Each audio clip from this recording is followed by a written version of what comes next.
Dans mon livre, comme par exemple dans celui-là, la plupart des trucs que je donne, ça ne requiert même pas d'acheter quelque chose. Je débâtis la plupart des traitements en vente libre à la pharmacie, puis j'essaie de revenir à l'essentiel, de dire aux gens, si on comprend mieux les petits bobos, les petits problèmes de santé, on va être capable de peut-être mieux les prévenir, puis mieux les soigner. Mais souvent, on n'a pas grand-chose à faire. La plupart des solutions sont à notre disposition, puis il n'y a pas de truc miracle pour les régler, tous ces petits problèmes-là.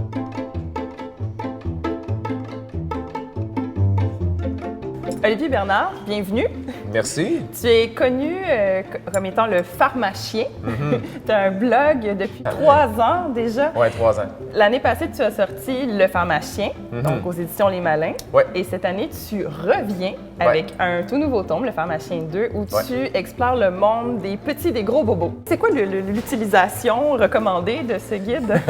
Bien, en fait, là, ce que j'ai voulu faire, c'est un livre sur les petits bobos du quotidien. Fait que, tu sais, la constipation, les hémorroïdes, les verrues plantaires et l'herpès. Assez plate comme sujet, n'est-ce pas? Qui a envie de lire un livre là-dessus? Fait que moi, j'ai laissé vraiment aller mon imagination dans toutes les directions. Puis plutôt que de parler de ces problèmes-là, j'ai parlé de toutes sortes de choses. J'ai parlé de qu'est-ce que tu fais si tu te retrouves dans une apocalypse de zombies, qu'est-ce que tu fais si jamais tu te transformes en loup-garou ou si une expérience de téléportation tourne mal.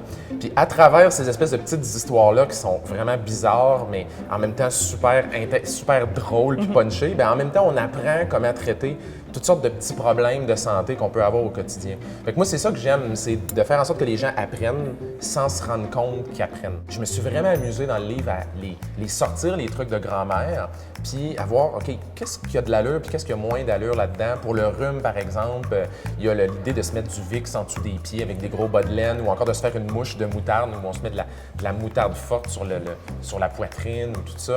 Fait que je me suis vraiment beaucoup amusé à les démystifier, mais j'ai fait la même chose aussi avec les médicaments, avec tous les produits en vente libre qu'on trouve à la pharmacie, avec tous les produits naturels.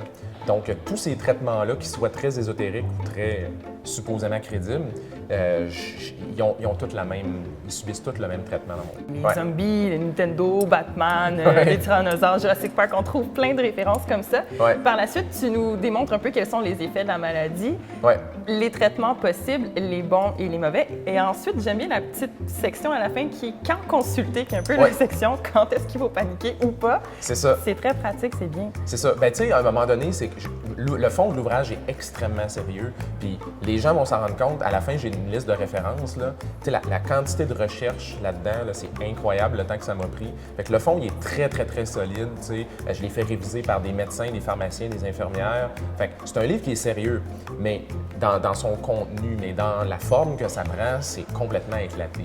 Fait que c'est pour ça que c'est des petites histoires vraiment qu'au début ça part, puis les gens commencent un chapitre, puis il y a un chapitre par exemple où je raconte qu'est-ce que tu fais si jamais ta main devient possédée par une entité démoniaque puis qu'elle essaie de t'étrangler.